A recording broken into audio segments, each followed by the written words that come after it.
तकलीफ तब होती है जब तुम मुझे बनाने बैठ जाते हो, मेरी मूर्ति को बनाने बैठ जाते हो, मेरी रचना बनाने बैठ जाते हो। एक बात मैं तुमसे कहता हूँ कि जो मैं शिरडी में था वो सिर्फ एक मनुष्य रूप में था। मेरा आकार बनाना संभव नहीं, असंभव है। मेरे आकार को कोई समझ पाया है? इस सृष्टि के रचयिता के आकार को कोई समझ पाया है? कभी सोच कर देखो, क्या तुमने ईश्वर को देखा है? नहीं देखा। अगर ईश्वर का रूप देखा भी है तो सिर्फ और सिर्फ मनुष्यों के किसी भी अंश में, किसी भी रूप में।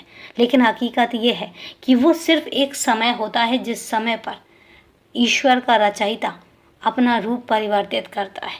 लेकिन हकीकत में अगर कहा जाए तो क्या ईश्वर को देखा है? किसी ने नहीं देखा और कभी कोई देख भी नहीं सकता, क्योंकि वो जो रचनाकार बैठा हुआ है ना, उसको समझ पाना और उसकी महिमा को जान पाना असंभव है। इंसान के लिए तो असंभव है, क्योंकि उसकी क्या मर्जी होगी, वो क्या चाहता है।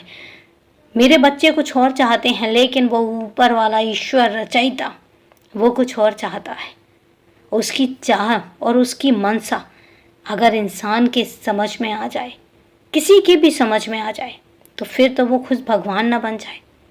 ऐसा संभव ही नहीं है। इसीलिए इस भ्रम में मत रहो कि तुम ईश्वर को समझते हो।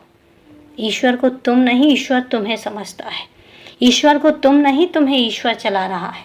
और इसीलिए हमेशा ईश्वर में विश्वास रखो, हमेशा उसकी मर्जी पर विश्वास रखो। अपनी करनी करते जाओ, लेकिन विश्वास हमेशा उस पर रखो। हमेशा खुश रहो। और अभी के लिए शुभ रात्रि मेरे बच्चे।